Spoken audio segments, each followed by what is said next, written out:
जवन ना एकरा करे के चाही वो तोहरा ला करेला। तोहरा खातिर ही पूरा जमाना से लड़ेला। अरे दुनिया तो एकरा के पागले कहता। करे जा अगर फुर्सत मिले तो एक बार अपना दिल में झांक के देख लियो कि पगला तोरा से कितना प्यार करेला।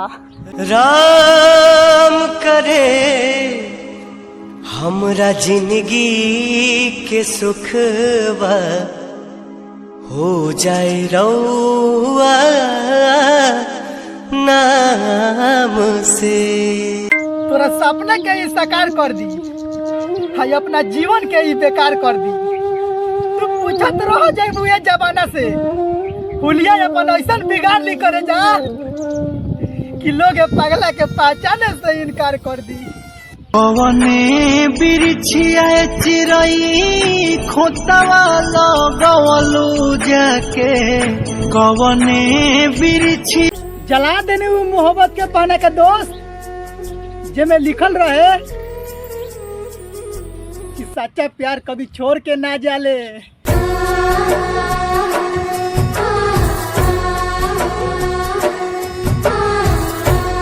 करे जा जो सब दर्द के सह के भी हमेशा मुस्कुरात रहे, वैसा बेशरम इंसान है हम। अपने कुहू करू हमरो के कुहू कवलू, बतावा जान कौना। करे जा इतना गम देलू ई कम बा का? आजकल तोरा चेहरा पर खुशी लौकत रही के, हमरा गैला का गम बा का? राम करे हमरा जिंदगी के सुखवा हो जाए रउआ नाम से। अपना माई से कहा था ना कि अपना पसंद का लड़का देख के तोहर बियाह कर दे। हाँ हाँ तो करिए ले। तो कहला ना के रोक ले तो के तो हमके ना मिलबू ना तो मर ना जाई। ना मरबा तो ठीक बा, अब जी लो हमरा बिना। पहिले जे पाता रहित पड़ी तारा रहो, कबहू न कैले रहती प्यार। अरे पहले जे तू हमें कह तू तो ये दिल का ये जान भी तोहरे जिम्मा करा देती। अरे पहले जे तू हमें कह तू तो ये दिल का ये जान भी तोहरे जिम्मा करा देती। अब पहले थोड़ा सा भी हमरा भनक लगा रही कि हमरा दिल के साथे कोनो घटना घटे वाला बा तो साला ये दिल के हम बीमा करा लेती। जनती जे करबू गोरी प्यार में तीती ना हो, पहले करैती दिल के बीमा। निंदा को चुराने वाले बोलते हैं कि तुम रातों को सोते क्यों नहीं। अरे निंदा को चुराने वाले बोलते हैं कि तुम रातों को सोते क्यों नहीं।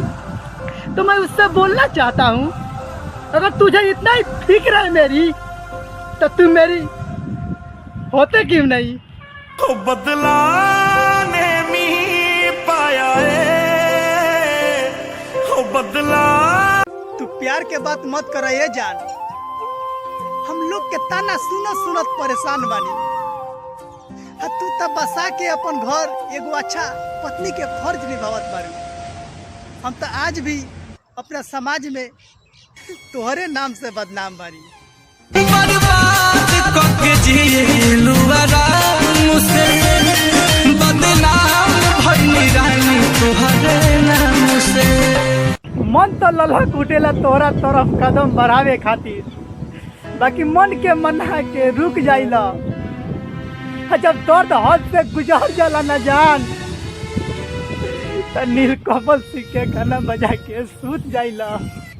रोई रोई रोई रोई गम के तना हम ढोई, ऐसे न जिंदगी जियाई हो।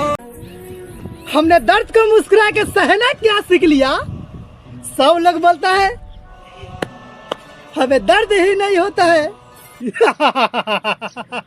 अजब है इश्क यारा,